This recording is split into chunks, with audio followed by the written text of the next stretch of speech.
Well, hello everyone, and welcome back to day 3 of CEOs Don't Wait Till January 1st. We've been talking this week about how to measure your past growth, right? We've looked back at 2025, how to plan your next breakthrough. We've looked ahead at 2026.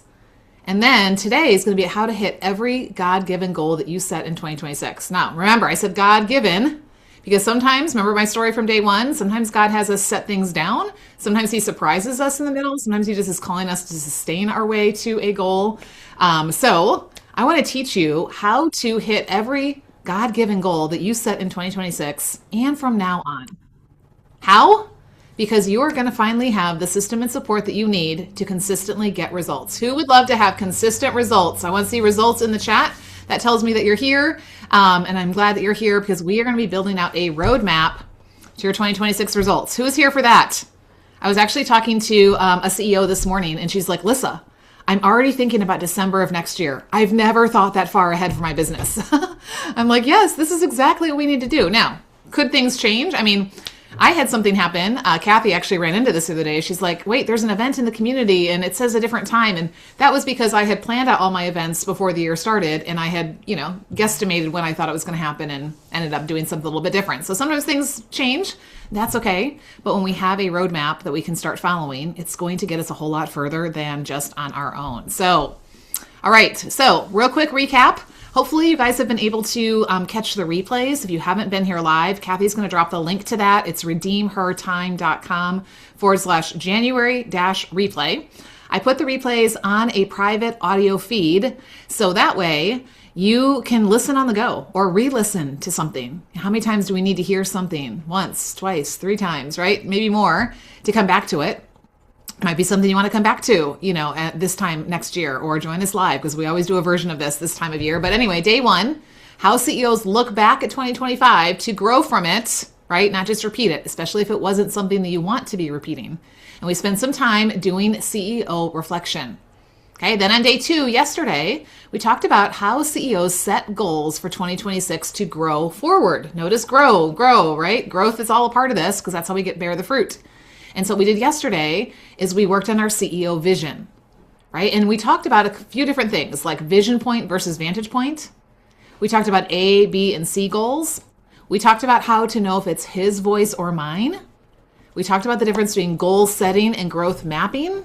And then we actually started writing down some 2026 God-given goals. So I would love for anybody who has been a part of either day 1 or day 2, who wants to share about an aha, something you needed to hear, or maybe something you needed to hear again, or something that really just stood out to you, or maybe you've been thinking about, sorry, not sorry if it kept you up last night. That's a good thing if you're actually thinking on the things that we're talking about. But if anybody who's on live, maybe 1 or 2 people want to unmute and just say, hey, here's what I took away, or here's what I'm kind of stewing on, or maybe not stewing, that's not the word, but like kind of stirring in my spirit, I guess is what I'm thinking of. We'd love to hear. Is there anybody on live who wants to share really quick something? Hey, I'll stop chewing long enough to. Okay. Sorry, y'all. I was out of the office this morning. So I think just generally speaking, my big aha has been, I don't know what I'm doing. And the reason I say that is because the way I was trained in business was through Mary Kay Cosmetics. That was my first introduction to business, which, by the way, is a fabulous business plan. There's a reason they teach it at Harvard Business School.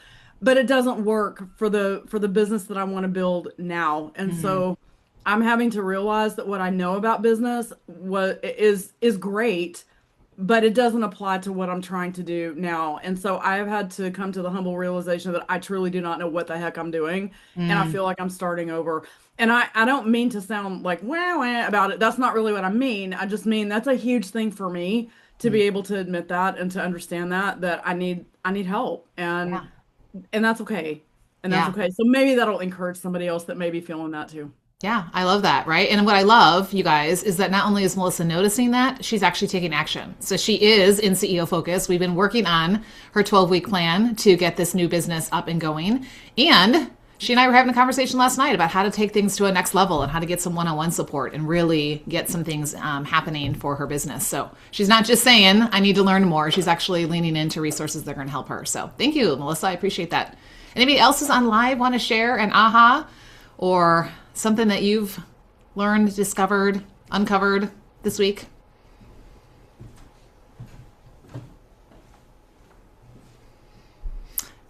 Permission to drop it in the chat if you feel more comfortable doing that. I was having a conversation over inside of our community, and someone was sharing that this workshop has helped to bring her attention again to what the Lord has been speaking to her about. And what she shared was that she hadn't really mapped her goals for her business, but she wanted to accomplish so much for him and then forgot to commit her ways to him and trust him to direct her path.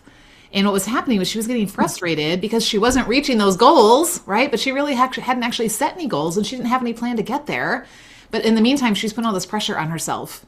And it wasn't what God wanted, right? And then she lost focus. But the good news is she also has jumped into CEO Focus and is super excited about how she has a way forward. So here's what I want to say to you. And because I've had a lot of conversations with a lot of you, this is what I love, is like not just what we do here, but then, I'm in text messages with some of you. I'm in emails with some of you. I'm in the community with some of you, different places where you guys are, talking with me.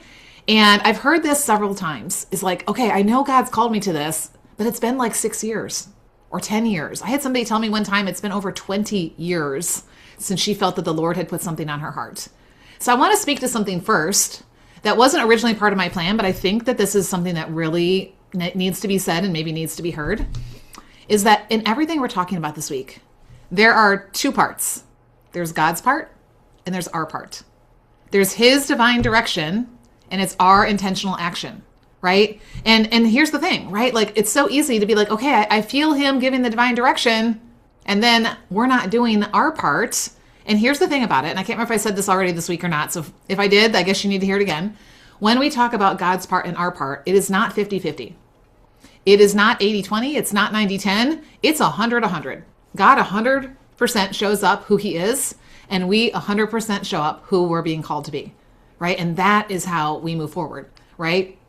And I've talked to several of you who are like, God called me to this, but I haven't made any plans for how to actually move towards that. And so I'm still just sitting, either at square one or, a little bit maybe down the path or whatever.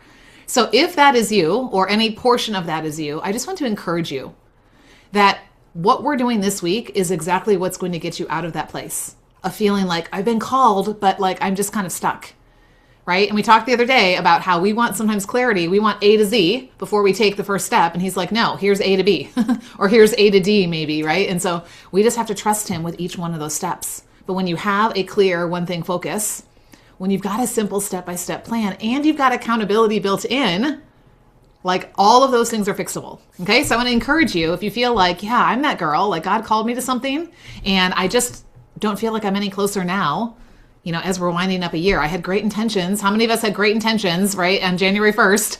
And here we are. And we're like, oh man, right? All right. A couple things coming in the chat. I learned that I need to do a better job choosing my goals. I love that because yes, if you choose a goal that either isn't going to grow you or isn't aligned with what God is calling you to, then you could, have the most amazing plan in the world and all the accountability, and it's not going to take you where you're supposed to be going. So I love that. Setting my goals and following through on them. Yes. Tracking results, fixing what's not working, and keep doing what is working for sure. Right. And that's what I was actually just explaining to one of my friends today. Like, okay, the first place we start is, does she have a goal? If she doesn't have a goal, we go there first. Then we go, okay, does she have a plan? If she doesn't have a plan, then we go there next, right? Then we go, okay, does she have a built-in process of how she's checking in with that plan and being accountable? If not, we just have to go to those three places and say, where's the leak? Okay, we want to plug the leak, right? So I want you to start really thinking about, like, what do I want to see happen over the next 12 months? What do I want to see happen? And not, again, remember we talked yesterday, this is not just, me, myself, and I, like we're like seeking the Lord about this business that he's called us to grow. What would you love for that to look like?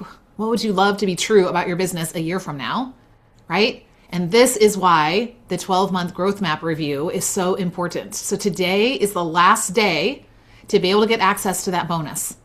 So if you join CEO Focus by tonight, we'll be dropping the link in there in the chat for you guys as well. It's redeemhertime.com/focus. If you join us by midnight tonight, I won't be up because I'll be in bed, but I'll get you in the morning. Then you are going to get an opportunity to not only be able to actually get your 12-month growth map, in a format that you can see it, but then to submit it to me, and I will go through and do a detailed coaching review. And we're going to really tighten it up and really kind of, build out the parts of it that need to, that are going to help you move forward and really see those things happening. Okay. So, that's if you join us by the end of today. Okay. So today is day 3. We're talking about CEO intention. But how many of us have had good intentions in the past? Anybody a good intention person? Right? They don't get you very far. So we are not stopping at good intentions. We are going to take it a step further, and we're actually today going to do some CEO planning. This is how you step into a new year with confidence and conviction that your God-given goals are already done, right? And guess what? It's not because of the goals you set, but it's also the way in which you approach your time in light of knowing what you're called to, right? And where you're called to grow. So before we go any further, I want to pray, and then we will dive in. Lord, we just thank you for this time we've got to spend together this week. I know that it can be really easy to be inspired when we're on something like this and then get off and already be distracted and discouraged and then say, well, it's just not going to be any different this year. And so God, I just pray that you will give us eyes of faith to see what you see and what you want us to see, to hear what you want us to hear, and then to do what you've called us to do, and to have the resources and support and systems around us in order to be able to do that. So thank you for each person who's listening today, whether live or replay. I pray that you would meet her right where she is and speak right to what she needs in this moment. In Jesus' name we pray. Amen. All right. Okay, here was the poll that I put out ahead of time. So I'm going to share this with you. And if you're on live, I'll have you vote in the chat. I'll tell you guys what kind of results I got from the other places I put it. So question, how would you describe the way you've been running your week this year? How would you describe, I'm going to give you 4 choices, so don't answer yet, okay? How would you describe the way you've been running your week each year, or this year, okay? Option 1, I lead my weeks with clarity and structure. Option 2, I start strong, but I fall off somewhere midweek. Option 3, I'm mostly reacting all week long. Option 4, I don't have a weekly rhythm. What's that? So 1, clarity, structure. I'm good. I'm strong all the way through. Option 2, I start strong, but I fall off somewhere. Option 3, I'm pretty much just kind of this pinball reacting all day long. Option 4, like, what's a rhythm? Like, what is that? So drop in the chat which way would describe most the way that your weeks work. Got a 2 to 4, depending on the week. Okay. A 1. Okay. A 3. Okay. A 1 to 2. Nice. A 4. Okay. 2, sometimes 4. Okay. Okay. So yes. And there can be, some weeks maybe feel better than others and things like that, right? I found a lot of people told me 3 when I asked this question on other platforms. There's a lot of reacting going on. Anybody relate? Right? A few people said 4, like I just don't really have a rhythm and I just kind of like, crash land into Monday and hope to make it to Friday and pray that I got something done in between that actually, made sense or did something. In what I did ahead of time, I only got one person that responded with a 1. And guess what? She actually is a CEO and she's on here today. So Christy, I'm going to shout you out here because I asked Christy, I'm like, Christy, you're my first one. Tell me why. And here's what she said. Christy said, the CEO program has helped me learn how to get rid of all the busyness I was doing, adding stuff to my calendar, and to cut out all the unnecessary calls I was jumping into each week so I can focus more on what I need to be doing. Anybody feel like you're in a lot of meetings, but they're not really moving the needle? I'm going to teach you guys something right now. You ready for this? CEOs don't do coffee chats. CEOs don't do coffee chats. So many people, I've talked to people who spend hours a week in coffee chats that don't go anywhere. It's just somebody else trying to pitch their stuff to you. Now, there are times where there are collaborative type conversations or somebody's a potential client or connector. Those are different than just a coffee chat, right? And so by eliminating a lot of this fluff, as she called, like now she actually has time to clean up her back end and get rid of things that she doesn't need so she's not distracted. How many of you have things that are sitting in files or folders or on tabs and you're like, I don't even go to this anymore. Why is this? It's like distracting that it's even there, right? And now in 2026, she's like, I'm only focusing on 3 things that are going to increase my RODI, my return on time invested, right? So what if that described your business? Somebody told me yesterday that her word for 2026 is streamlined, right? I love that. Perfect scaling strategy because you cannot scale scattered. Well, actually you could, but you would be multiplying the mess. Who wants to multiply the mess? No, thank you. If I'm scaling, I want to be streamlined, right? That's what I want to scale, not a whole bunch of messy, scattered stuff. That's what CEO Focus is all about, right? And we start by getting you off the hamster wheel. So that way you start actually getting rooted, seeing results, because you've got the growth mapping method in place. And then we can start building the framework from there, right? And so like I've been sharing in the last couple of days, you can join us for $97 a month. Or I did just open up this opportunity. If you want to grab access for the next year, you get 2 months free. Okay. But either way, if you join by midnight tonight, then you're going to get that special bonus, whether you're a new CEO Focus client or you're somebody who's renewing, adding on to what you already have. Okay. So you've got through tonight to be able to get the growth mapping review. And don't forget, next week, we are doing the Kingdom Vision Board workshop on Tuesday. So you're going to want to get in for sure before then. All right. So if you can drop that link for me, Kathy, to CEO Focus, that would be great. Drop that in the chat in case anybody wants to check in. That's the only kind of multitasking I'm giving permission for. Okay. Go get yourself in CEO Focus and we'll get you onboarded in the next 24 hours. And we're going to help you hit your first milestone in the next 7 days. How's that sound? Right? Okay. All right. Anytime that I speak on time, I am always asked, Lissa, what are your top time management hacks?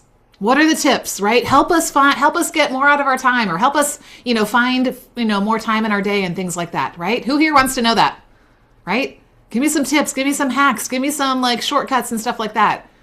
My answer is often surprising because everybody's always asking for the time management tips and tools and hacks and tricks. And I actually think that time management is not the solution. It's actually the problem. So I want to share with you guys where the real shift happens when it comes to your time and your roadie, which are your results. Okay, first of all, I just want to say this. As believers, aka CEOs, Christ-empowered operators, our time and our results from our time should look different than the rest of the world. There should be so much outcome that people are like, what in the world? This week, the CEOs, every week, I told you guys, we start with scripture, and we talked about Luke 6, you know a tree by its fruit. Is there enough fruit that's evidence of what you're rooted in, that you're rooted in the Lord, right? And that he's the one producing the fruit. We talked about this the other day. It's to my glory that you bear much fruit and prove to be my disciples, John 15:8. But guess what the enemy loves to do? His number one tactic, John 10:10, steal, kill, and destroy. And do you know what I think his number one area that he wants to go after in our day and age? I mean, I think it's been this way for a long time, but I think even more now is our attention, right? And we talked about that yesterday. I talked about the screw tape letters, right? If he can keep us busy and distracted, we're of no threat to him and we're not making kingdom impact. In fact, a couple of months ago, I was listening to a podcast and I heard someone define busy as being under Satan's yoke. And I was like, ooh, right? And we think about like how Jesus invites us to take on his yoke. It's not the same kind of thing. And so often I think about, Matthew 6:33. We all know that, right? Seek first the kingdom of God. But do you know what comes right before that? A description of what those without God look like. They're running around chasing these things. What will I eat? What will I drink? What will I wear? Do you know what those are in business? Who will I talk to? My leads. What do I say? My sales. How do I get them results? My service. How many of us as business owners, or even as CEOs, are running around just like the world, chasing leads, sales, and service results? Like we're acting like we don't have access to the one who actually holds it all in his hands, right? And so it's really easy to run around like the world. There are a lot of demands. There's a never-ending to-do list. We've got tyranny of the urgent, right? And then we're told by all these time management experts, you just need to get more organized, right? How long does that work?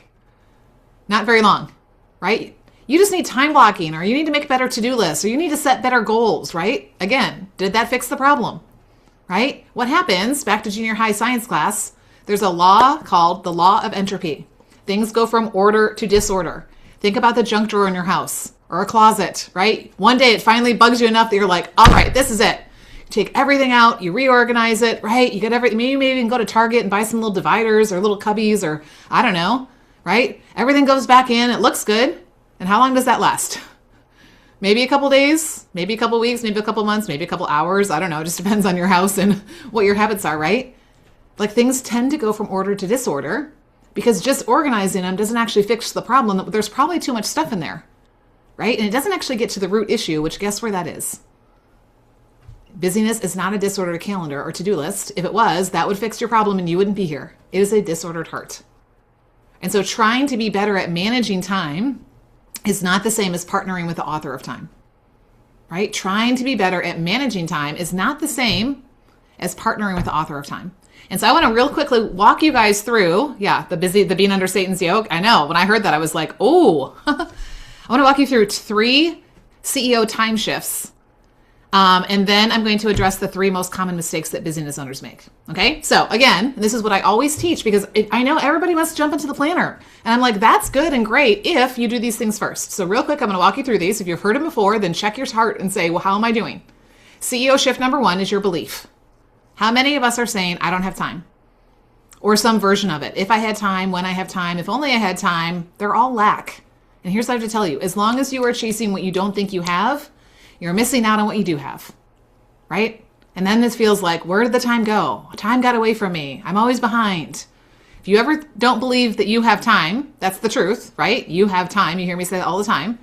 Grab your phone, open up your screen time, and look at how much time you gave this thing in the last 24 hours. The average person is 4 hours and 37 minutes a day. That's almost 100 days a year that you gave to that device. Yes, some of it was productive and helpful and good, but I guarantee there was time that was spent that wasn't. And we say we don't have time. Okay. So we're going to be talking about what we do with that in just a minute. So the first one is believing you have time. People tell me all the time, Lissa, you're in my head. I hear you saying it. 2 Corinthians 9:8 says, and God is able to bless you abundantly so that in all things, at all times, having all that you need, you hear all the alls, you will abound in every good work. And then it goes on in verse 10 to say that God is the supplier and the multiplier. And what's so cool, I encourage you, go look at 2 Corinthians 9 in context. He's talking to people who were very poor about how they could be givers, right? Who feels poor in time? And yet we can be generous with our time, with the things that God's called us to, because really he is the supplier and the multiplier, right? All right, CEO shift number 2. So the first one is our belief. You have time. CEO shift number 2 is your role. Because again, we've been told we need to get better at managing time. But I believe time management is dangerous. It's slowly killing your business growth and it's slowly killing you. It sets you up for burnout. Anyone? Limits your results. You're distracted from what truly matters. The English teacher in me loves definitions. To manage means to keep contained or under control. That is a fear response. I'm trying to keep something from getting away from me, right? Think about the servant who got 1 talent. He was afraid, and so he went and buried it in the ground so it didn't get away. How many of us are trying to like white knuckle our time? Now, that's not entirely bad, right? But it's not what the purpose was for that servant to get that talent. And we hear that when the master came back and he said, get away from me, you wicked and lazy servant. But those other 2, they understood that they were stewards, that what they had been given didn't belong to them.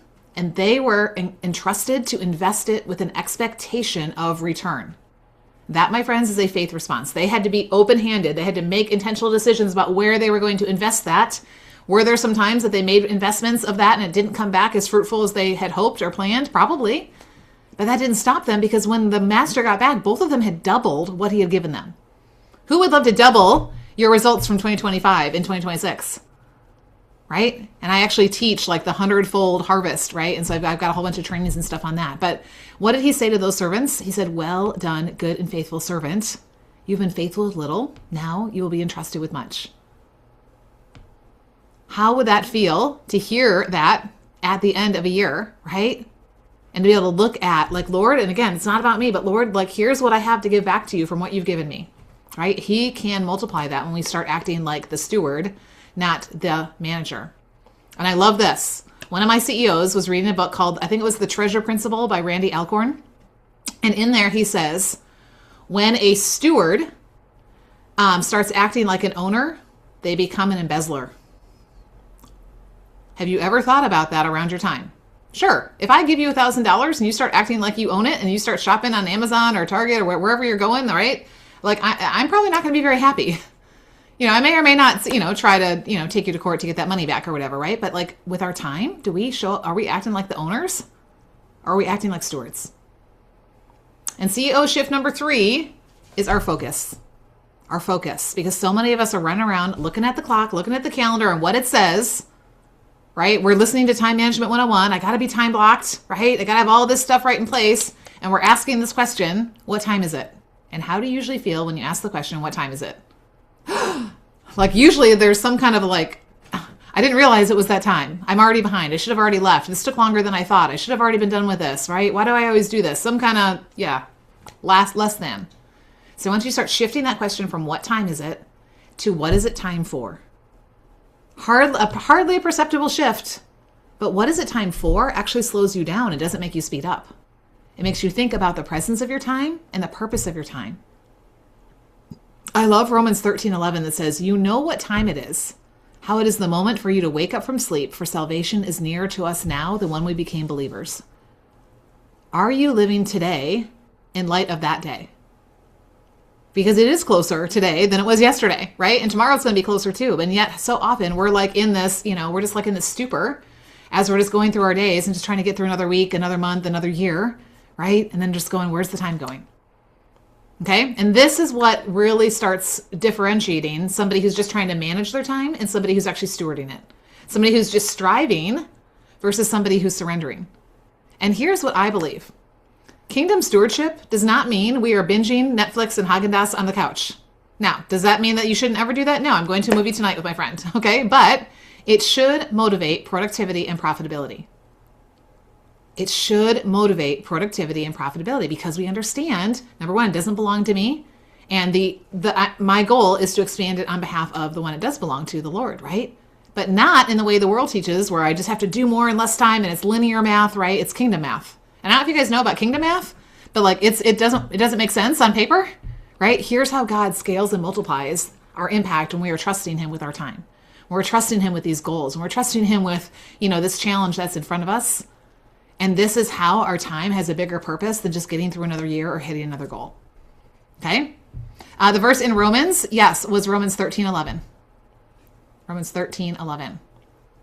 All right, so now that we know you have time, you're called to multiply it, not manage it, and there's a bigger purpose behind it that we need to be aware of. I want to teach you guys a concept that I've created called capacity by design. Okay, capacity by design. There are only two ways to live your life. By default or by design. Guess what? Default means someone or something else is filling your time for you. Anybody feel like 2025 was a lot of default, right? You're already here, like it or not, and you're like, I don't even know where the time went and what I got done. But when you live by design, it doesn't mean it's perfect, right? But there's intention and strategy around where you're putting your time. If you've got the Redeemer Time Planner, you should be able to go back and say, I designed, like with the Lord, where my time was going this year. And I have this time capsule where I can see his faithfulness over all of those different things that, I had on paper or that I didn't know were going to come up or whatever it is, right?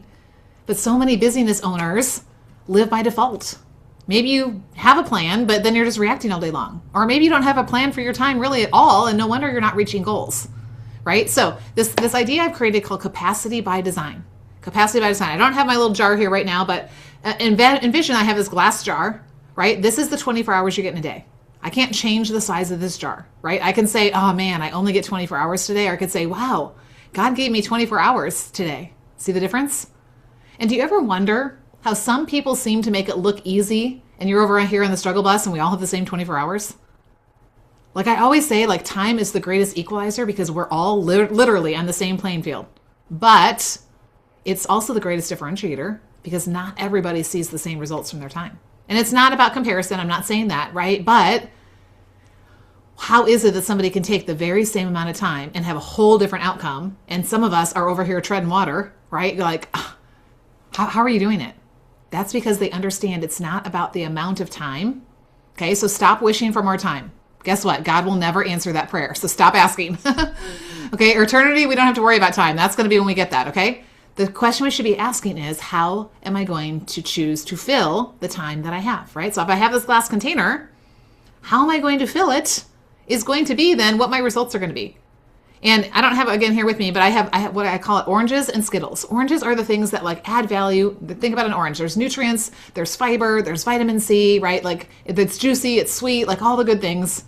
And then there are Skittles, which I one time heard, and I think I heard it in 2 different locations, so we're just going to call it true, that Skittles are the unhealthiest candy on the planet. Maybe not, I don't know, but think about it. It's all sugar, artificial colors, and artificial flavors. There is zero value in that. And yet what happens is so many of us allow our day to be filled up with Skittles. And when I do this illustration, if you've ever seen like the pebbles in the river rocks, right? So if you put the Skittles in first, you let that fill in first, all the ring dings, pings, and all the people that want your time and attention and all the advertisements and then this little thing over here and whatever, even things that feel good, right, for business. Like if you fill up like half, 2/3 of your container with Skittles, or you allow it to be because it's by default, and then you go to start putting the oranges in, is there going to be room for all those oranges? No. But guess what? Capacity by design says, okay, I can't change the size of the container, but I can change what I put in and in what order I put it in. And so actually when I do this, I take everything out, I put the oranges in, and guess what? All the oranges fit. And people look at me and they're like, Lisa, but that's not real life. Like I have Skittles, like I can't control it. And I'm like, okay. And then I take all those Skittles and I pour them in, and they literally fill in around it, and it does not go over this top. So where just a minute ago, there wasn't even enough room for it all. When you put the oranges in first, there's room for all of it, including the Skittles. It's not magic, it's math, right? It's not about just getting intentional with your time. It's getting strategic with your time. Okay. And so I want you to start approaching your time and your day and your week and your year with capacity by design. If you feel like I am always overflowing, there's always more to do than there is time in the day. Who feels like that? Right? I want you to go, am I living by default? Am I letting Skittles fill most of my time? Or am I living by design? Do I actually have a plan with the Lord before I go into the year, before I go into a quarter, before I go into a month, before I go into a week, before I go into a day? Now, that doesn't mean that everything executes 100% the way you thought it was going to, right? But having intention and living by design is always going to be a better result than living by default. And that's exactly what we do inside CEO Focus. We get strategic around focusing consistent time on something that's going to move the needle in your business. And then, because you know what you're focusing on, we then build out that map so that way you can get there in less time with less effort, right? And then we talk about how do you avoid the pitfalls. We're actually going to do that today. Your distraction-proof plan is going to be the last thing we work on today. Because, hello, Skittles, there are a lot of things that make us kind of woo-woo, right? So speaking of strategic, I actually had this thought when I was preparing for today. Not only do I believe that CEO Focus is a good investment that's going to produce a good RODI, like it will give you a return on time invested, it's also a great end of the year tax write-off, right? We're at the time of year where if you're going to invest in your business, now is the time because you can take it, you can apply that to 2025 taxes. So anyway, just was kind of like an extra little thing for those of you who are kind of on the fence going, should I not, right? And get this 2 months free if you join us for the next year. So I want to tell you guys about, I've talked about this story before, but I would love telling stories about clients. So I had a client this year her name is Lori. Okay. She came to me with a kind of sort of plan. Okay. She came to me with a kind of sort of plan. So she wasn't like total default, I don't even know what I'm doing or whatever. She actually had a contract with a big name publisher, Penguin House, but she was totally overwhelmed and she was running in circles and she was stressed out. And she was like, Lisa, I'm not going to hit my launch date. They set the launch date. She can't change it, right? If you're doing your own book launch, you can keep pushing it off if you need to, but like not when you're working with a big fish. And she just came to me going, it's not even possible. And so we literally sat down, we mapped out her 12-week plan. And here's what she told me. She's like, Lisa, it is so helpful to see in black and white with each week what I need to do. And it's divinely orchestrated that I have 3 months with you to walk this out. It's going to be great, right? This is as she was kind of getting started and said, oh my goodness, it feels so good to finally be taking steps that I've been thinking about for so long. Who has been thinking about something for a really long time? It is time for us to take action and start getting that thing done because we got a plan and you've got someone to help keep you on the plan. And here's what happened with Lori. Along the way, she had something unexpected come up. And she shared with me, I remember when it happened, and she was like, Lisa, normally I'd be freaking out about not having enough time. But she's like, literally, I took a deep breath. I'm like, nope, you have time. That's what Lisa says. And then like, I just helped her tweak that part of her plan to make space for it. And guess what? Not only did she get that extra thing in there, she also hit her big goal right on time. And she still had time for date nights and babysitting her grandkids and going on a girls trip. And I always encourage my CEOs to have some kind of like a little carrot, like some kind of a reward at the end of a 12-week plan. And she celebrated with a personal retreat, which I love, right? Because she had the growth mapping process in line. So that way she could really see it happen. So if you don't have a very specific process for how you're going to reach your goals in 2026, you need to join us inside CEO Focus, which is redeemhertime.com/focus. Okay. All right. If you understand you're not here to manage anything, you're here to multiply as a kingdom steward, and you understand this capacity of this concept of capacity by design, you can't help but do CEO planning because that is faithful stewardship, right? Now, think about it again in terms of money. If you were looking for someone to invest your money on your behalf and get a good ROI, return on investment, what kind of a person would you look for? You would look for a financial planner, right? Somebody who's going to intentionally and strategically invest your money on your behalf so that it brings you a return, right? And guess what? You're going to pay attention to what percentage return am I getting? You're not going to freak out when the market suddenly drops one day, because we all know, there's ups and downs, right? But like over time, you're going to pay attention to, is this a good return on my investment or not? If it is, you probably will keep your money there. If it's not, you might move some things around, right? And if you have somebody who's not helping you get a good ROI, you're probably going to then take your money and go move on to somebody else, right? So we do this all the time when it comes to our money, but we don't even think about it when it comes to our time. If you want to get a good RODI, return on time invested, then guess what? We need to be a time planner, just like we'll be looking for a financial planner. Even if you don't call yourself a planner, okay? Let me ask you, are there any non-planners out here? Sometimes I talk to people and they're like, Lisa, I am not a planner. And it's okay if that's where you are right now. But I want to honestly ask you, if you're willing to answer this question, otherwise you can just answer it for yourself. On a scale of 1 to 10, how does not planning work for you? Chances are not very well. I usually get this like look on somebody's face. Yeah, 0, exactly, right? It feels good because I'm avoiding the problem and just like, well, I'm just not going to plan because, whenever I plan, it doesn't happen or life happens or whatever, right? And so, we think like, okay, well, I'm just not going to have a plan. But that's actually worse, because then who knows that default, right? 24/7, right? So even if you only executed 50% of your plan or 30% of your plan, that's way better than like 0 because you didn't even have one. Okay, so I'm going to make you a planner girl yet, because that's what CEOs do. CEOs plan because they understand the value of the time, because it doesn't belong to them, right? And it's got a bigger purpose. But who in the room here is a planner girl, right? I want to see my planner girls be proud and loud, right? That's actually what I call the ladies who have the Redeem Her Time Planner. We have a whole inner circle called the Planner Girls Inner Circle, where you can ask questions, where you can be accountable to how you are intentionally and strategically using your planner. In fact, if you don't have a planner yet, it is set up for CEOs. Like actually in the planner, I have this whole section in the beginning that helps you lay out your CEO vision for the next 12 months. And there's a digital course that goes with it to walk you through that. And then we start breaking that bigger CEO vision down into smaller steps. And then there's a seasonal reset every 3 months to help you look back and look ahead. Does that sound familiar? Look back and look ahead. That's what we've been doing this week, right? Around the year. But guess what? We should be doing that every couple months. Okay. And then each month there's a process to help you preview the coming months. So you're not like, stressed out and surprised when that thing comes up that you should have already known about, because it happens every year, or, it was on your calendar months ago. And then there are weekly prompts to help you reflect on how you treasured your time and what kind of RODI you saw. I remember one of my CEOs shared that she used to like start planners. You ever have that like new planner feeling? You get really excited to start it and then it wears off and it kind of like just starts collecting dust. And she's like, Lisa, every season I get the new planner feeling again, because you like actually get me back in that mode of like looking back, looking ahead, thinking about, where I'm going to focus and things like that. And we do a monthly planning call together. Okay. So I have so many people tell me like, this is so valuable. It's free. The last Monday of the month at 6 p.m. Central. We come on together. So I think it's the 29th is the one we're doing in December. You can check the events inside the Redeem Her Time community. We bring your own planner, join us, right? We actually have this process we walk through together in real time. It's not me talking at you. We're actually doing it. So you walk out of there with a really good plan for the month. And then you can do your weekly planning each week. So if you don't have a planner yet, or you're ready for a new planner because you do have one that's dated, this one's undated, so you don't have to wait till January 1st. You can grab it at redeemhertime.com/planner. redeemhertime.com/planner. If you can drop that in there for me, Kathy, that would be amazing. I might not. Oh, you did. Look at you. Look at her. She's like, read my mind, right? Okay.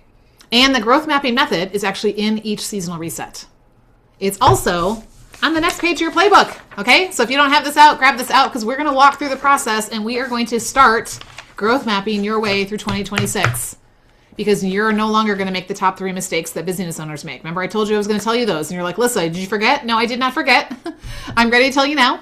Okay, so there's the playbook link. If you don't have it, so then you can download that real quick. Or otherwise, just, I'm going to walk you through it. But before we do that, right, here are the 3 most common business owner mistakes. Mistake number 1, you're doing too many things. How many of you are guilty as charged? Right? And I get it. Like we do play a lot of roles. Some of you have a full-time job on top of a business, or a part-time job on top of a business, or ministries or caretaking and things like that. Like I get it. That's okay. But I'm saying like just in your business time, whether you're working your business part-time or full-time, it doesn't matter. When you're just in business lane, are you chasing 2 rabbits or 22 or 202? Or do you have like a one thing focus and destination? Because back to our road trip analogy, if you don't decide on your destinations, you will just go in circles, or guess what? You will never go on vacation. How many of you has it been way too long since you've gone on a vacation because you actually haven't just sat down and done the first step? Choose a destination. So let's not do that in our business. That's where the one thing focus from the growth mapping method is going to help you say, what's one thing right now that I'm focusing on? It doesn't mean you don't do anything else, but this is something that's going to get focused, consistent time to really move the needle. How many of you would that make a difference if you actually had one main thing? Again, you can have other things going on in your business too. I'm not saying you don't do anything else, but this thing that you've been meaning to get to, that you keep putting off, that you can never get around to, if you actually had time set aside where you focused on just that thing, do you think that would help you get to the destination? Yeah, it would. You got to know where you're going. Mistake number 2, business owners just set the goal, but they don't have a clear map. Remember we talked about the difference between a joyride and a road trip. Joyrides are fun, but they always cost you more time, money, and energy, right? Road trips actually get you somewhere because you have a map and you're following the map to get there. But here's the other problem that goes along with mistake number 2. Way too many business owners either have no timeline, they're on the someday, one day plan. Anybody? Someday, one days, right? Or you give yourself way too much time. How many of you set some goals January 1st and you're still working on them and it's now December, whatever this is, the 11th? Guess what? Work fills the time you give it. That's called Parkinson's law. So if you give yourself 12 months, how long do you think it'll take you? 12 months or more.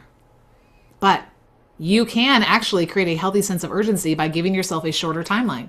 I teach a 12-week cycle because it's far enough out that you don't feel like it's like so overwhelming, but you can still see that finish line. And essentially kind of like every week is kind of like a month. And so there's actually a book called The 12-Week Year. And I can't tell you how many CEOs I've worked with who said, I read the book, Lissa, but it didn't work for me. So I've actually adapted what they taught in there and kind of pulled in some of my own stuff and some scripture principles. And we've created something that actually works. Okay, so that's mistake number 2, either not having a clear map or not having a clear timeline. Okay, mistake number 3, trying to go it alone. Trying to go it alone. I know I have a lot of solopreneurs in here. Okay, I asked the other day, most of you said, yes, I'm a solopreneur. Okay, remember I said I'm going to help you go through the phases of business. I'm going to show you guys that in a minute, so that eventually you'll be bringing people on, right? You'll have interns like I do, or you'll have people that you're paying to work for you full-time or part-time or things like that. But either way, we need someone in the passenger seat to keep us from going off the road, right? Especially if you didn't have Siri just talking to you, you need somebody to read the map right in the back in the seat next to you, right? Otherwise you're going to crash or you're going to turn the wrong way and you're not going to realize it until it's too late, right? Or you're going to be stopping at every little roadside rest, trying to figure it out, right? We need people to help us be accountable and adaptable. And that's what the weekly accountability meeting is as part of the growth mapping, right? It's a way to check back in, kind of reorient, right? And somebody be like, okay, and what are you doing this week? And how are you moving forward towards that? Right? So we're going to avoid those 3 mistakes. We're not going to not know where we're going. We're not going to not have a clear way to get there. And we're not going to do it alone. Okay? Because we're going to be leveraging the growth mapping method. All right. So you guys ready to do some growth mapping? All right. Okay. Yesterday, we captured some God-given goals for 2026. So whether you were on yesterday or not, it's okay. Don't worry about it. We even started to think about how to break this down to smaller focuses. Remember when I said like it could be one big thing for the year and then you're just breaking it down into like 4 chunks. It could be where, you kind of have an umbrella focus for the year and there's like 4 different types of things you could do. Maybe it's like a 2 and 2. It's okay. That's like it doesn't have to be perfect math. Okay. But what we're going to do right now is we're going to take a few minutes to start mapping out your first one. Okay. Now, if you are coming to the Kingdom Board Vision workshop that we're doing next week, things may shift a little bit, right? As you kind of get some bigger Kingdom Vision and stuff like that. So don't worry about it. You're going to learn the process here, even if this ends up not being your first one. Okay. So grab your workbook, playbook. Okay. Step 1 is to choose your first one thing focus. Choose your first one thing focus. Now, we actually had this conversation at the end yesterday, and I will do this again today. I stayed on, and people actually got to ask questions and got coached. And Wendy, who's not on today, asked a really good question. She said, I'm not a content creator anymore. She actually just pivoted in her business. She used to be a content creator and had courses and things like that. And now she's actually she's a service provider. And she's like, how do I even break this down? Because my goal is just to get 5 clients. And so what we talked about was we're like, okay, Well, she needed to build out some systems and things on the back end. So when she served those clients, things are really streamlined. Okay. So that could be one of her focuses. We talked about where she's going to be going to connect with the people who could either be her next clients or be connectors for that. We talked about, what some of the things are that she might do a workshop series like this, or she might have, some guesting she does on podcasts or things like that. And so we kind of okay, how do we break this up into some tangible, buckets maybe is a good way to think about it. Okay, so your step one right now is to write down a one thing focus. Okay, now remember, we talked about this yesterday. It can be based on sequencing. So for example, when I did the planner, I had to do the ideation first, which was me, all my ideas, plus all the planners. So essentially, here's how I created the Redeem Her Time Planner. I took all the planners I loved, except I didn't love 100% of everything. And I took the parts of them that I liked, and then I put my secret sauce in there from what the Lord was showing me, and then that's how it came out. So maybe there's a sequence. Obviously, I had to do that before I could design it and pay somebody to help me design it, and then before I could print it and launch it, right? So maybe your one thing focus comes because it has to be first in line because of sequencing. Maybe it's first in line because of prioritizing. This is a priority and this needs to happen first. Or maybe you just decide. Maybe it's just, I'm just going to decide that this is going to be the first thing I want to do. So here's what I want you to write down right now. What do you want to see happen or finished? Now, again, remember my planner one, it wasn't the whole planner was finished in 12 weeks, but a phase of it was, okay? What do you want to see happen or finished in the next 12 weeks? Did you know that will be the middle of February? Is that crazy? February, March, middle of March.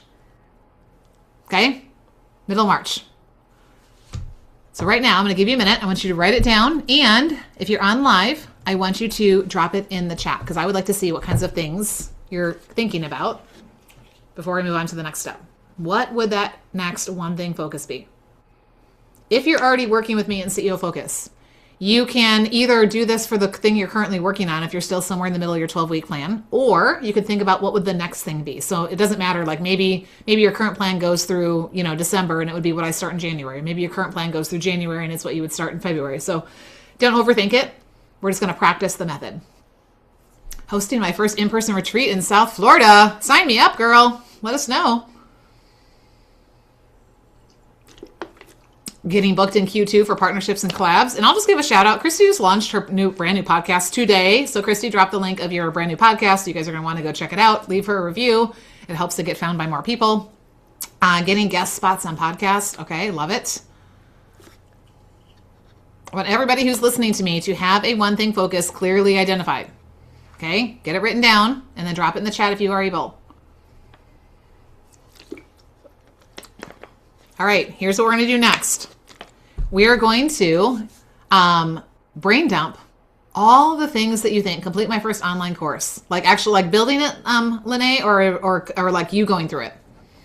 Launch and have attendees to my 6-week hands-on program to make LinkedIn feel more human, simpler, and more effective. Ooh, you might have some clients here in the room. I love it. I love it. You guys never know. There could be your next client, connector, or collaborator sitting right here. So don't be afraid to share what you're working on. Okay, what we're going to do in step 2, thank you. There we go, Christy. In step 2, we're going to brain dump all the things that are right now up here that you think it's going to take to cross that finish line. Here's the rule. I'm going to put on a song, and we're going to have about 5 minutes during the song to brain dump as much as you can and start noticing if there is some kind of a sequence or priority. Start noticing if there are categories, or buckets, I like to call them, so you can think in buckets or you can just dump everything and then kind of start, organizing it in front of you. But here's the rule. Don't overthink it and don't get overwhelmed. Just because you write it down doesn't mean you have to do it. Right now, we're just getting everything out of our head and getting it down on paper where we can see it and start making decisions about it.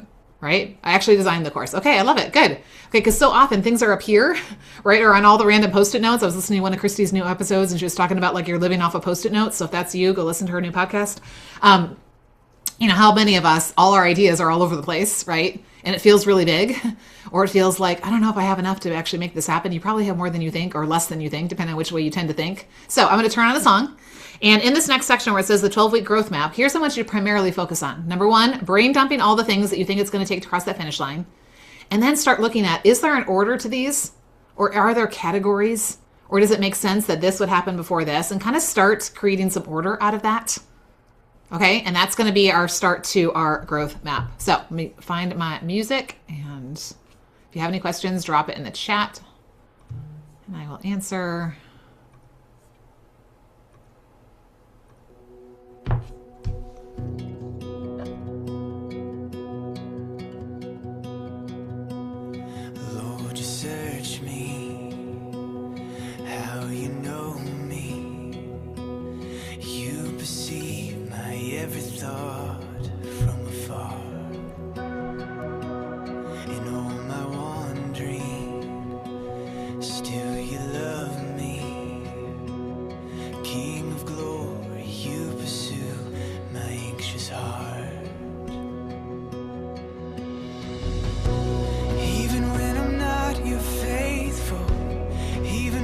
doubt, your truth holds. Even when I'm lost, you won't let me go. When my heart is dry, your grace flows. No matter where I run, I'm not far from home. Yeah, I may be weak, but you're able. Even when I'm not, you're faithful. Even when I'm not, you're faithful.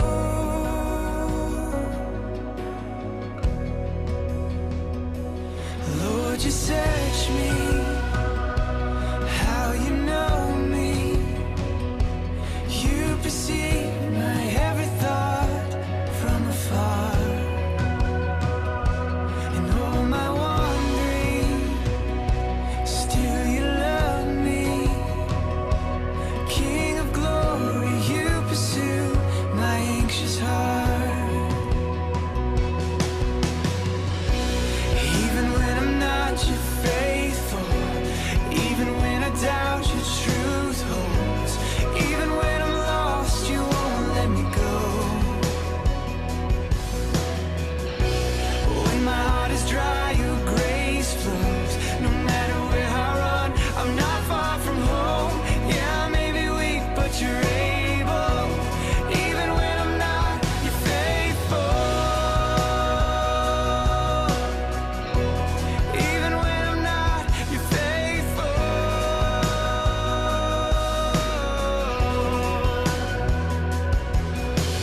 Where can I go from your spirit?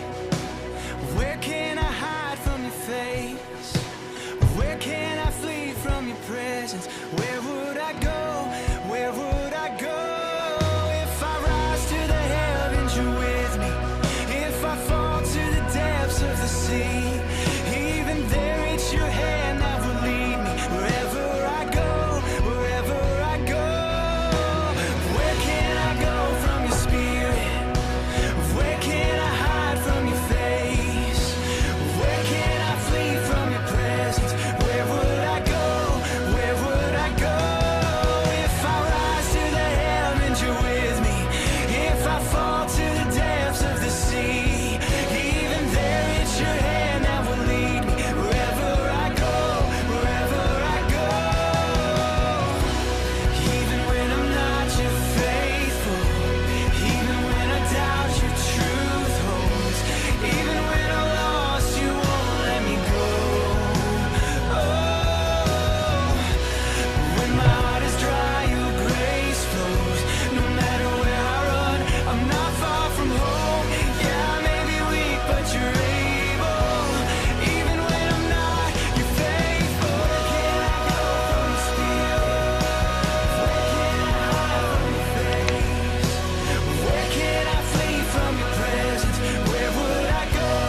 Where would I go? If I rise to the heavens, you're with me. If I fall to the depths of the sea, even there it's your hand that will lead me. Wherever I go, wherever I go.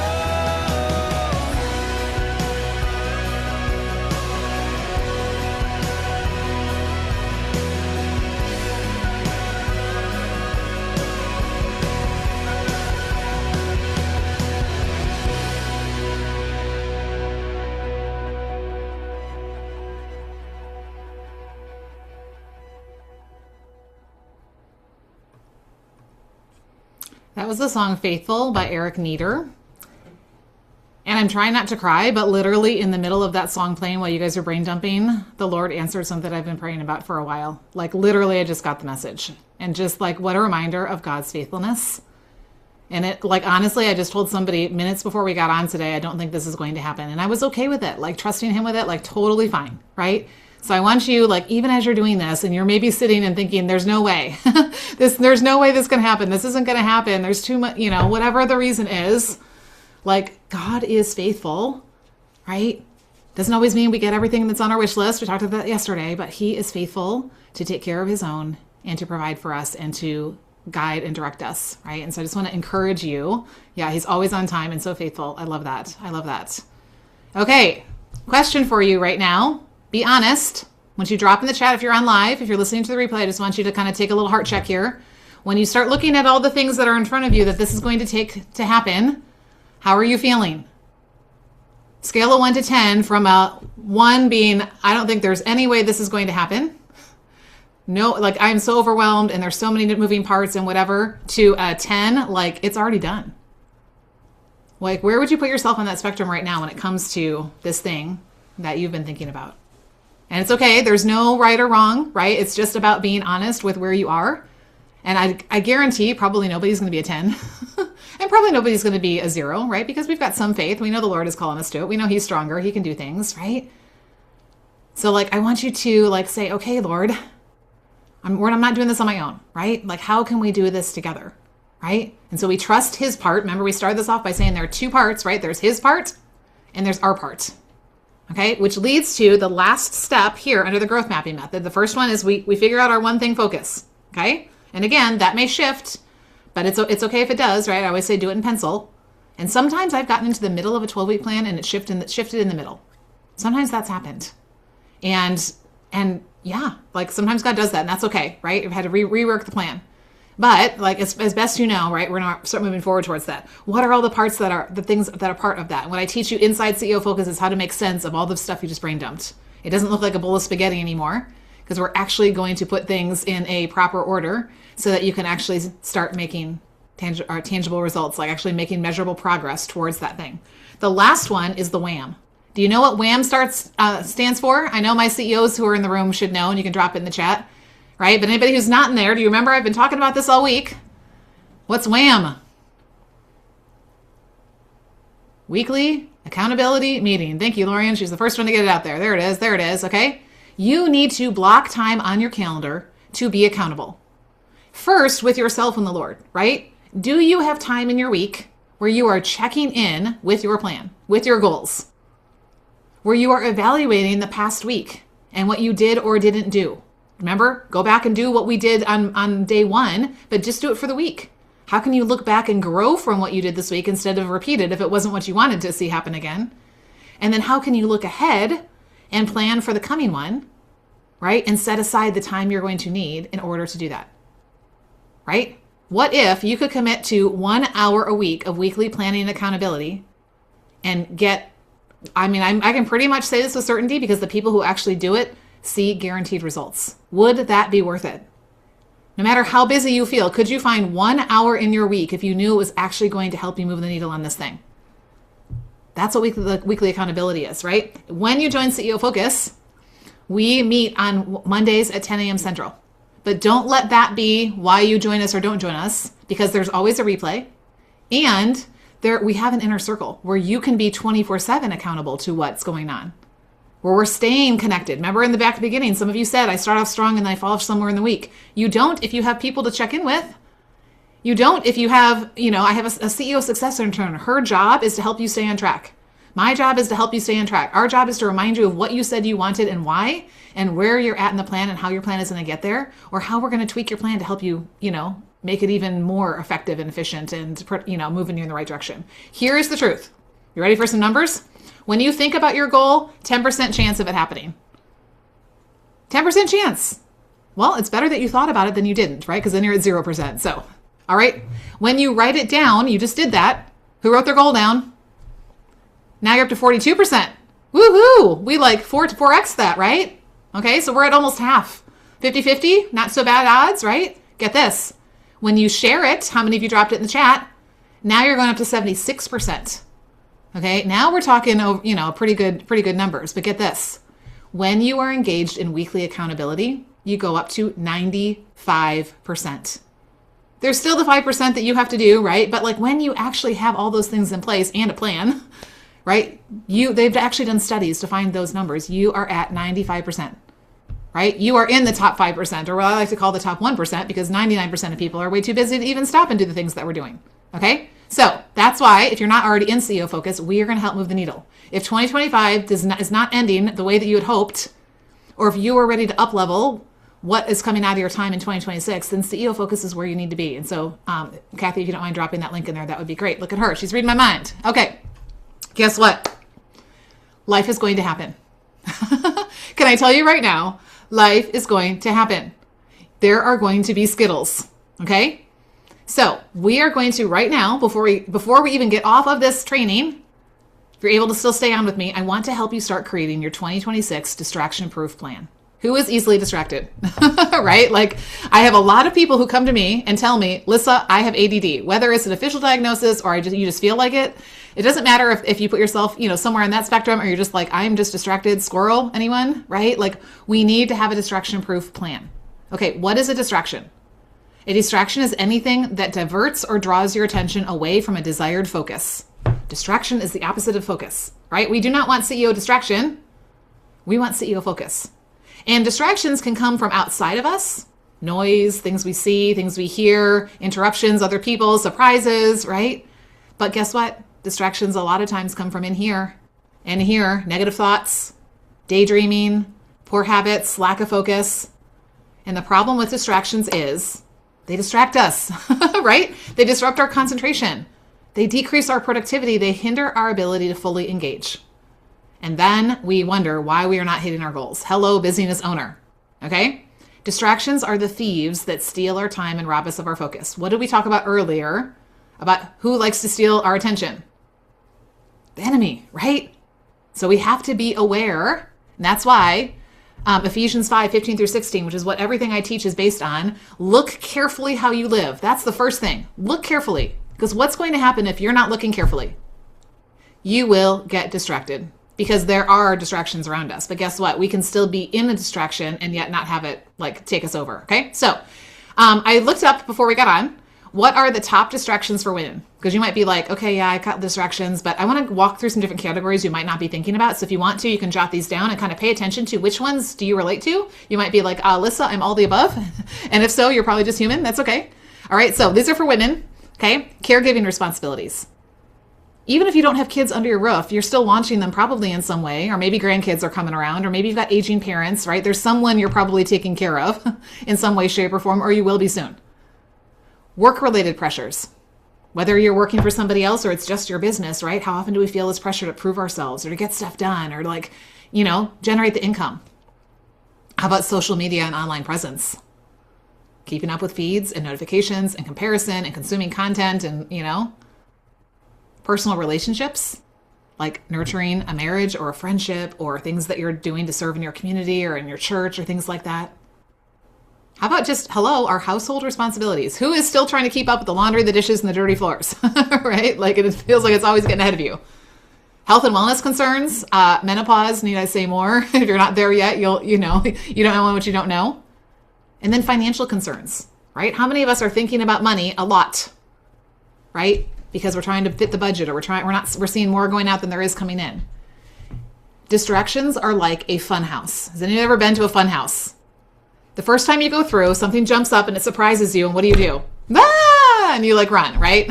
Okay. The next time you go through, because you're like, hey, you should come with me. And you take your friend with, right? So that thing is coming and you're kind of like, is it this corner? Is it this corner? And then all of a sudden it pops up and you still kind of jump, but you don't run, right? And then the next time you go through, you know exactly where it is and you just walk past it like you own the place, right? That is what we have to get around distractions because we can't eliminate 100% of distractions. There are some distractions you can eliminate and you should, but there are going to be distractions that you aren't going to see coming or are not going to be 100% something that you can control. And so you have to have a distraction-proof plan.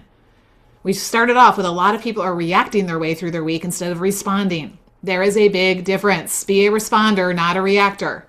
What was the last one? Sorry. I know I talk fast. I told my friend today I talk fast. Financial concerns. Okay, so right now I want you under where it says 2026 distraction proof plan. The first thing you're going to do is you're going to start noticing what are the common distractions that are going to come up. Because if you start thinking ahead about them, they won't throw you off track as much. So you might even want to have two columns. One of them external and one internal. So what are some of the things outside of you that might be happening? Expectations of other people, the obligations you feel to other people or responsibilities, interruptions, hello, ring, ding, ping, this thing, just what are the distractions happening outside of you? And what about the ones inside? The fear, the laziness, the self-sabotage, the lack of consistency. There's a lot of things that could be on there. So I'm going to give you a minute. I'm not going to put a whole song on for this, but I just want you to jot down a few things that tend to be distracting for you?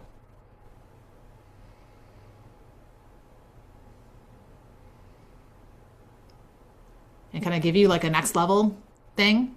Like, go ahead and drop your top 1 or 2 in the chat, because I guarantee you're not alone. And the more we call it out, the easier it's going to be to see it and to have a plan to either eliminate it or to neutralize it so it doesn't throw us off. Thinking too much. Yeah.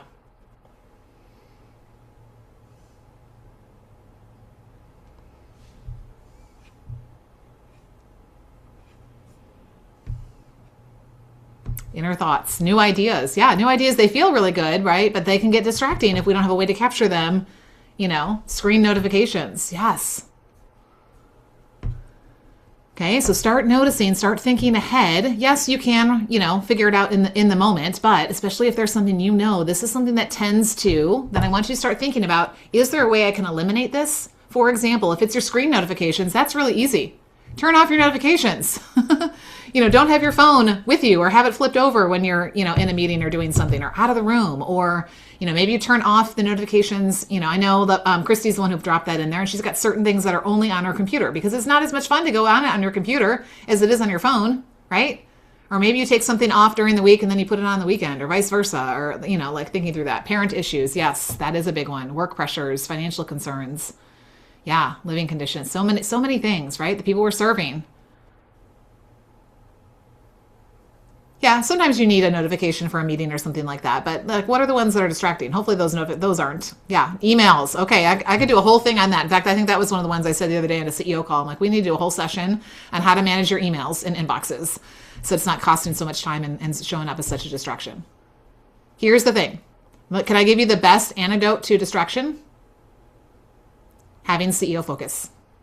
And I mean that in like the concept of it, like having focus. If I put blinders on because I know where I'm going and I know how to get there, and I have people that are keeping me on track, but also in what I've been sharing about the actual 12-week, or 12-month option that I'm offering you guys to come into, because that is going to keep us focused on where it is that we're going.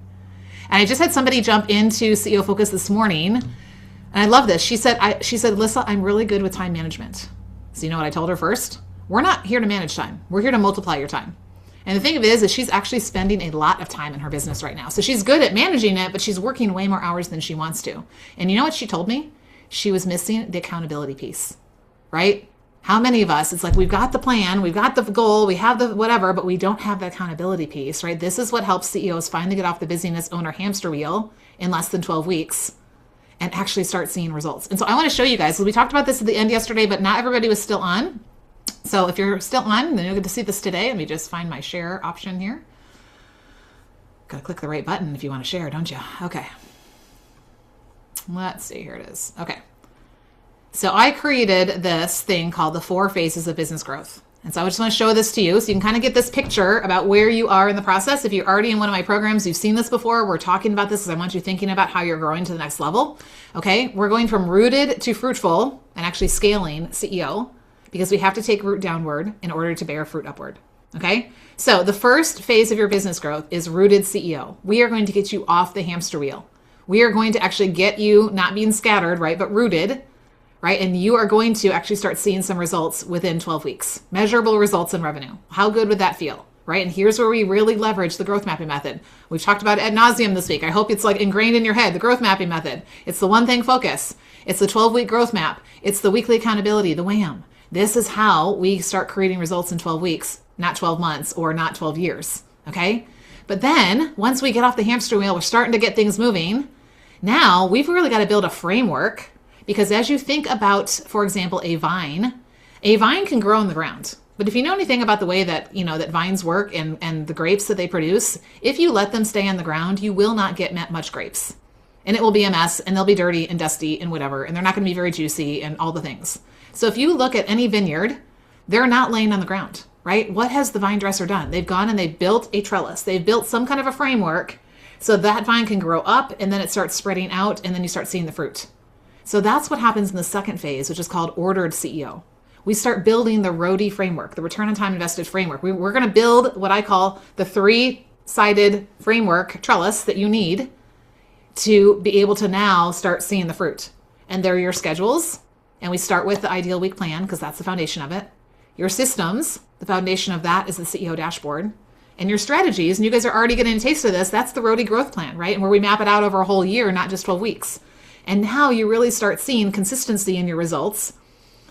And now you're ready to start multiplying, right? So as that vine grows up, right, it doesn't produce a whole lot of fruit until it starts going out like this. Now you start seeing the big bunches of grapes. And did you know that they are actually bigger and juicier when the vine dresser is number one, training it to grow up this trellis, and when it's pruning off the dead stuff and the extra stuff? How many of you need to prune some things in your business right now so that you could actually have more fruit, right? Because if there's a whole bunch of little branches and stems going all every which direction, right? Like nothing's getting enough of the vine stuff to actually produce any fruit, right? That happens in our business all the time. And so that's the next phase I take you into is fruitful CEO. We start going and we go, how do we make these different areas of your business profitable? Right? The offers that you have and kind of how a customer goes through, or client goes through what you offer. How you're even connecting with people to bring them in. We talked about the Hello to Let's Go system a couple masterclasses ago. Your promotions, we talked about that. We did the Black Friday one, like how do we, start making these different areas of our business profitable? Those are just a couple examples, not an exhaustive list. And then when you're starting to see the fruit, right? And you've got the framework, now you can start scaling. Because remember we said we don't want to scale scattered. You will just multiply your mess. Nobody wants to multiply the mess, okay? So you do not want to jump from rooted to scaling because it's not going to work, okay? So we have to go through each phase. Now there's not like I have to spend X amount of time in this phase before I can move on to this phase, right? Because with the time stewardship multiplier, we can speed that up when we're partnering with the Lord to make that happen. So I want you guys to see this and kind of get this picture of like, okay, what are the phases of business growth and where am I? And when you know where you are, then you're like, okay, this is what I'm focused on right now. Right? And then that helps you know when am I ready for the next level. Okay, so what I am offering to you guys is come into the rooted level with us and start leveraging the growth mapping method. And guess what? Here's the thing. When you move on to phase 2, you never graduate from the growth mapping method. I will never not have a 12-week plan. You can ask me any day of the week, any month of the year, Lissa, what's your 12-week plan around? And I will have an answer for you. Okay? Because this is just good business. This is good stewardship. This is how we are intentional about what we're doing. This is why at the beginning of a year, we're actually thinking about what's my 12-week plan for, Q4. And here's the other thing too. I don't have, somebody asked the other day, like, when do doors open for CEO Focus? I'm like, today, yesterday, right? Like, you don't have to wait for Q1 to officially begin because CEOs don't wait till January 1st. Hello, right? That's what we've been talking about all this week. Like, okay. The best time to start getting fruitful with your time was 30 years ago. The second best time is today. And so we're going to start moving forward to do that. And like I said, when you jump into CEO Focus by midnight tonight, as long as I see it tomorrow morning when I open up my inbox, then it'll count, even if it was at 2 a.m. I won't look at the time. I'll just say you're in. Then you're going to get that 12-month growth map review, right? So that's that extra bonus. If you're still thinking about it through the weekend because you're not quite sure, first of all, it's only $97 a month. So like you can get started for $97. That's hopefully a no-brainer. Or if it does feel like a really big thing for you right now, I want you to go, how can I get 10 times that out of that in the next 12 weeks so I can really see that this is going to be worth it, okay? Join us by Tuesday, and you're going to get to come to that Kingdom Vision Board workshop where I'm going to bring in my friend Lisa, and we're going to do 2 hours. So we're just going to really work on how to create this Kingdom Vision Board in a whole new way than you've ever done it before, right? So here's some of the things that people tell me when we work together. Like they get more done with me in one focus session than they do in weeks on their own. And it's true, right? Like we get focused, we've got a process, and we can literally like get so much done and help you map it out and then help you stay focused so you can build the momentum you need to finally move a project forward or finally hit a goal or whatever that thing is. And I remember someone saying like, now I'm finally making progress and I'm actually ahead of schedule. How amazing would that feel to be like, I'm ahead of schedule. I know a couple of you, I'm looking at your faces right now. There are things you're doing. You're like, I'm already ahead on that. Like, how good does that feel? Right? And now that just freed up time for, not that you have to fill it with something else, but you get to, if you want to. I have people telling me that what would have taken them months on their own comes together in just a few focused hours with us because we actually have clarity and we have structure and then we actually start moving the needle, right? And we stop spinning in circles and staying stuck on things for way too long. So if you've been stuck on something for a really long time, we're going to get you unstuck. We're getting you off the hamster wheel. That's what our goal is, right? So 12 weeks from now, like I said, is the middle of March. We're going to get you off the hamster wheel, get you seeing measurable results. And then we can start building the trellis, right? Where now we can really start seeing the fruit in 2026 and then start stepping into some scaling. So I would love for those of you guys who are on live, what did you need to hear today or this week? Maybe it wasn't just from today. Maybe it was, over the last couple of days that we've been together. take a second to think about that. Drop that in the chat and or unmute. Would love. Sometimes it's just better I'd like to like leave voice text for people rather than like type it out. It's just a lot easier for me. And so you probably have gotten a voice text from me. If you are in my world, you've probably heard my voice because I like doing that. So if you'd rather unmute, you can do that.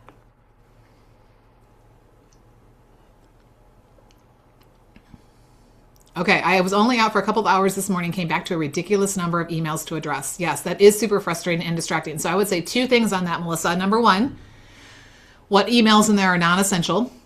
I was unsubscribing to things today. I don't need this email. I can go look this up if I actually need this, right? So what can we unsubscribe?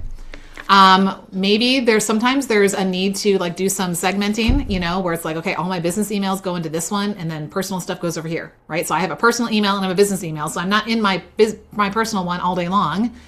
I go into the personal one, later on in the day when I'm done with business stuff, right? So maybe you kind of separate it out, or maybe you go in and you've got some kind of a folder system where that way you're able to, pull things into folders instead of it being one big long, bajillion emails that are in there. So I need to take some time to create. Go ahead. Sorry. I have 3 emails I have to manage, and one's personal, one's business, and the other one's university. And I have to say, I think part of this is just the season that I'm in right now. Grades are due Monday. And so everybody's freaking out. Yeah. And, there's just a lot of, holy cow, I didn't turn this, all that stuff. So I think part of it is just seasonal, but I have noticed over the last several months, it's gotten a little worse. And I do love that unsubscribe button. I have really tried to lean into that lately. And that feels good, y'all. If y'all never done that, do it. It's very good. It does. And guess what? If you unsubscribe, first of all, if you unsubscribe to my stuff, like I'm not offended. Like that's fine. If you don't find value in, in getting something from me, okay, then don't. I unsubscribe to things, right? It's not personal. Maybe you just have an overflowing inbox. So if somebody unsubscribes, we actually had this conversation on a CEO call a couple weeks ago. Somebody shared, she's like, I got 5 times more unsubscribes this week than usual. And I'm like, guess what? It was Thanksgiving week, and every single person on the planet, including all the big people, all the big name, stores that are in your inbox, were sending stuff. So people were just like, I'm done. So it's okay. Yeah. Sandy. Just talking about the inbox, you had mentioned, I think on the first day of the thing, like somebody had like 40,000 unread. I see that all the time, and that just it's like walking into a room that's got socks and your clothes everywhere. Just like I can't even imagine that. So, but I think for me, this has always been a struggle for me. There's an app called Jace.ai, and it's been a game changer. And I put it in the chat if you guys are interested in learning about it. It writes your email draft for you, your first draft, and I'm like, oh, that was brilliant. It's like 100% accurate. It's crazy scary. But for me, my time, when I look at the time, and this has always been like a push to the heart or whatever, because I feel guilty for taking time for myself or even just vegging out because I don't have kids. My parents live 4.5 hours away next to my sister, so I don't take care of my parents. So I got a cat, so like I don't even have to take a dog out for walks. And good, Miss Melissa and I will talk. But so I just feel like whenever I hear that, you're like, oh, write down your kids' time and your grandkids' time, and I'm like, I feel almost really depressed about that because I don't have that. Like it makes it hurt even more that I never had kids and I don't have grandkids. And so I'm like, okay, well, my time I sat and crocheted. So okay, first of all, you should not be working 24/7, regardless if you have kids or grandkids or not. So right now, permission to not be working, and you should have time. And that's actually something that I teach when I teach about the ideal week, and I teach you how to create this rhythm for your week. You have times to refill, and you have times to pour out.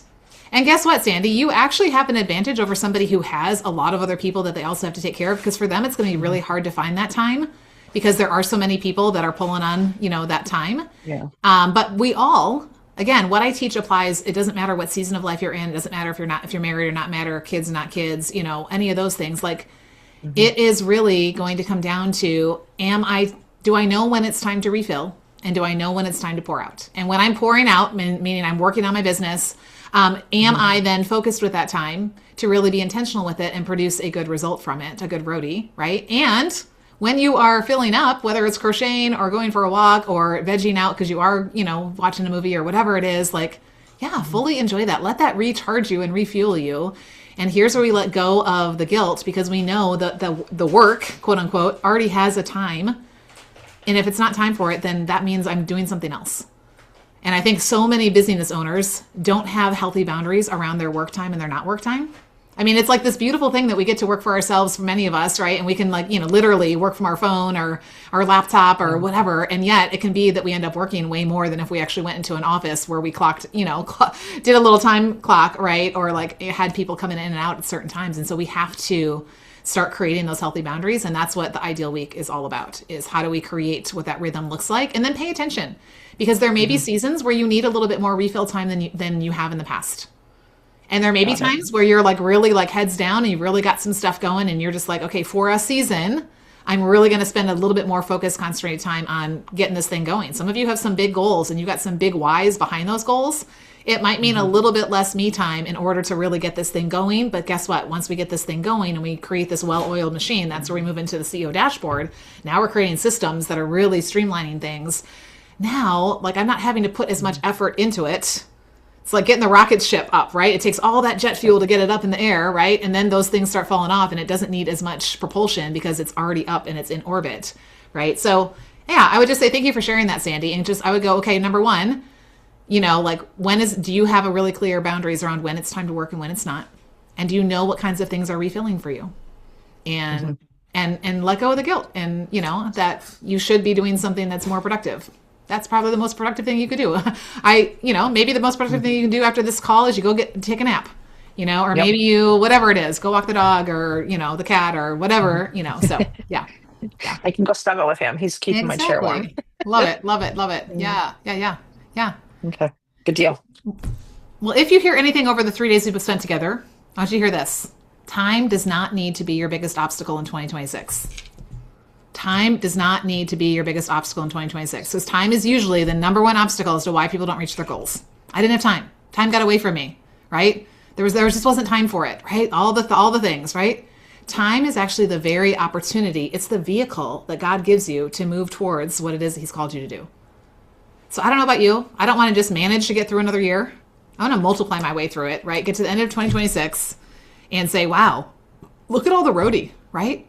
And not for look at Lissa, but like look at him, right? And that only happens when we've got CEO focus, right? And we have a distraction-proof plan, and we've got other people that are helping us on there. So my question is, who is in? I know some of you are already in here, right? And so I love that you're already with us, and I hope you're going to continue on if you're ending up here at the end of the year. And for those of you who aren't in CEO focus yet, go check it out, redeemhertime.com/focus. Reach out to me if you have questions, you want to know more about something, you want to see how this would work for your season of life or your season of business or your type of project or whatever it is. Like, let's talk about it. And let's see some measurable results in 2026. You end this year going, wow, like that felt really good, right? All right. Any questions from anybody who's on live before we get off today? I know we went a little bit longer today, so people had to hop off. But the other question I had too was, who would Lisa for the goal setting vision? You said she had an app, so I have a client that's looking to do vision stuff next year in January. Is that app for like anybody, or is it just available?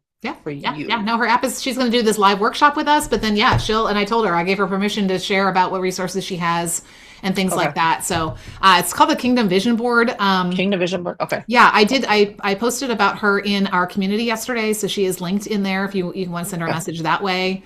She's also on Facebook. You can find her over there. Lisa Hendrick is her name. So yeah, go look in my post today as to how to spell it, because I don't have it right in front of me to spell it right. I'll do that. So Thank you. Yeah. All right. Well, thanks, Kathy, for being my right-hand person today. Thank you guys for being here. And I hope this has been a good use of time. Now we're going to go walk this out, right? Now we are going to, with the Lord, right? We're going to start walking out step by step what He has called us to. And I can't wait to see what you guys are sharing with us this time next year after you've had this kind of CEO focus for the next 12 months. So, all right. I will see you guys there.